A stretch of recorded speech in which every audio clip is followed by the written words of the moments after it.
Hi, my name is Tamara, and you are watching Things Even a Monkey Should Know. Hello, hello! Thank you so much for joining me again today.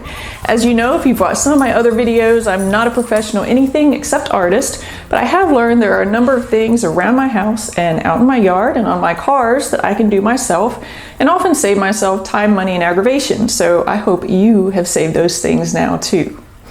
So if you recall, last week I was making a dog food bowl elevation not device, but you know, a thing to elevate my dog's food bowl.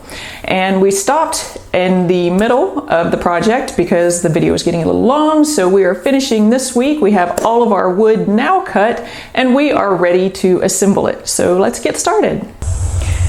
Now that we have our wood cut down and the correct size, if it overlaps a little bit, you can go ahead and cut it again, or we can just sand it off whenever we do our final sanding in the end. Now we want to make sure that we've decided which side of these sides, because these are the sides, we want on the outside, and I believe it's that one for me. And then we're going to attach one of these pieces at the top and bottom, and this is where you will use, if you are using a drill and screws, this is where you will use those. If you have a pneumatic stapler, you could use that. In my case, I have the pneumatic finish nailer, and that's my weapon of choice here. Make sure that your screws or nails or staples or whatever you're using, make sure that they are the appropriate length so that you don't pass through all the way to the other side, and make sure that it's a tool that you're familiar and comfortable working with.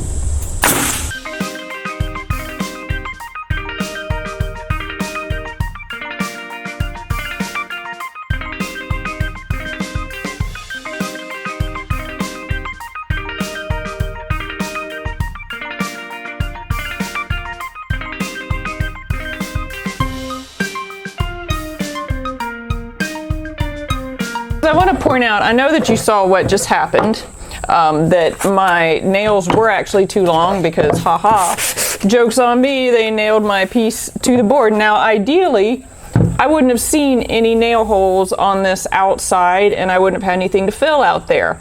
But I'm actually glad this happened because I could not get truthfully, my nails were slightly too long for this, or they were exactly the right depth, so they were like 1.5 inches, and I really needed to have 1.25 inches just to make sure that they didn't fly through the other side. So anyways, all that being said, if something like that happens to you, or you screw a little too far and it comes out the other side, obviously with a screw you can back it out, but if you have nails that happen with your nail gun, you saw I snipped off the ends and then I just sent them back through with a hammer, and they're actually flush on this side now, so I mean that's perfect, but it's not how I would wish to have done this. But it's still, the nail holes are very small. I'm just going to sand them down like I did on the previous piece. Now the good news is that this side here is thicker, so we're not going to have that problem happen, at least on the top and the bottom side. So the next thing that we're going to do, make sure that we keep our grain going the right direction, because remember this is a square. And in this case, if you have a square clamp would be great, or we can just set it up at an angle like this, and we're going to use a regular clamp and just clamp these pieces together. We're going to start at one end and then we're going to come back and double check to make sure that everything, or we're going to check as we go to make sure that everything stays square.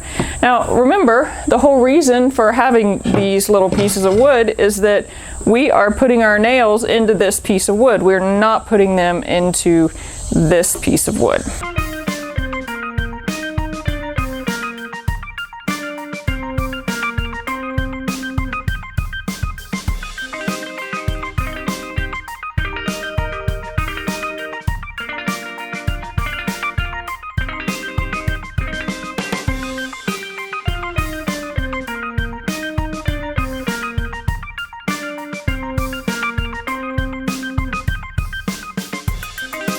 Well, y'all know how pleased I am whenever something goes wrong, so that I can show you that it's not the end of the world if things go wrong, and that you can definitely fix it. So I'm really glad that we had the problem where the nails popped out of these sides today. Is this the fanciest thing in the world? It is not, but it was quick and it was simple to make.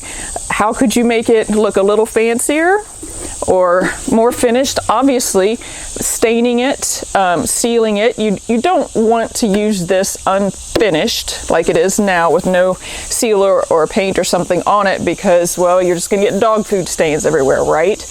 I have plenty of videos that show you how to finish wood things off. It's mostly related to cabinet doors, but the process is all the same. So look up cabinet doors and paint or something like that.